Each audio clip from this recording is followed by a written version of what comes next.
The storm clouds rolled over the horizon, heavy and bruised, as the last light of day bled out behind the mountains. The prairie stretched wide and empty, the grass bending low in the restless wind. A single horse tore through the open fields, hooves pounding against the earth like thunder. On its back rode Sarah Miller, her face pale beneath her dust-streaked hat, her braid coming loose as she pushed her horse harder than she ever had before. By the time she reached the Carson ranch, her arms and legs were trembling from the ride. The big house stood quiet under the sweeping wind, lanterns glowing faintly through rain-smeared windows. She slid off the saddle, boots hitting the dirt, and nearly fell forward. Before she could catch her breath, the barn door swung open. Sarah. The voice was rough, familiar. Jake Carson, the rancher who'd been her father's friend for 2 decades.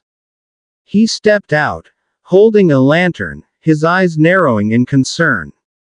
He was a broad man in his 30s, strong from years of work, the kind whose presence seemed to steady everything around him.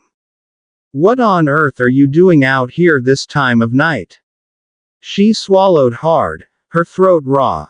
"Jake, it's Tom." Her words came out broken, carried away by the wind.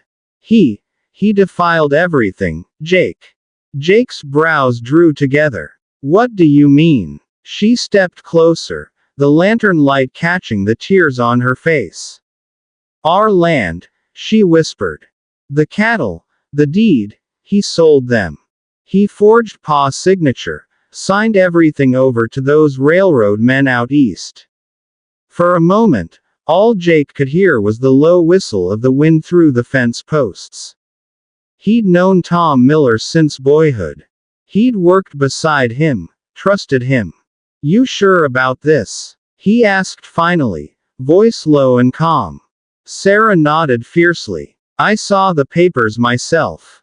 They came to take the herd this afternoon. Pa tried to stop them, but they had the contract. Signed and sealed. Tom's name was on it." Jake's hand clenched tight around the lantern handle. The flame flickered with the sudden movement, throwing sharp shadows across his jaw. "That no-good coward," he muttered under his breath. Sarah's eyes filled again, but this time with something hotter than grief, anger. "He said it was business, Jake.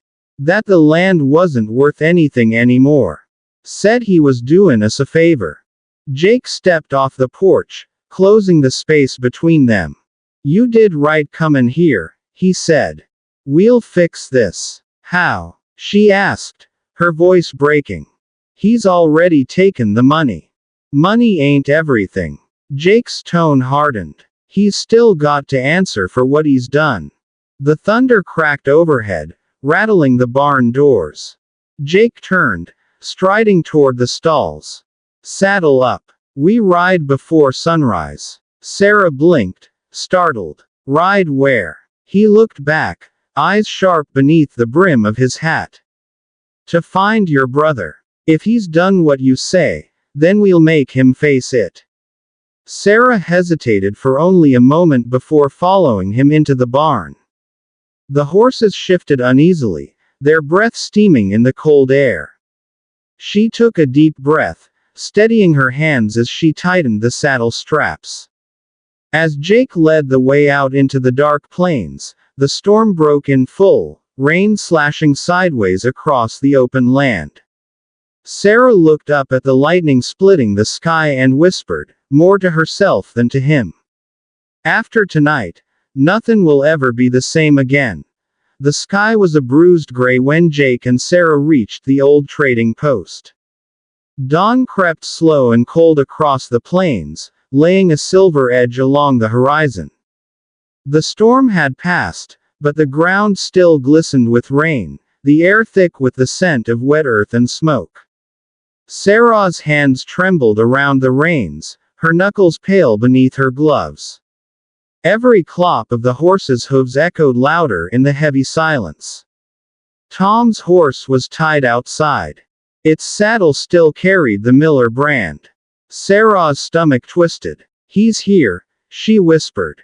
Jake gave a single nod. "Then it ends here." They dismounted, boots squelching in the mud, and pushed through the swinging doors of the trading post. Inside, the air was heavy with tobacco smoke and the sharp tang of whiskey. A few early risers sat hunched over their mugs, but all heads turned when the door creaked open. At the back table sat Tom Miller, a man in his late 20s with sharp eyes and a smirk that didn't reach them.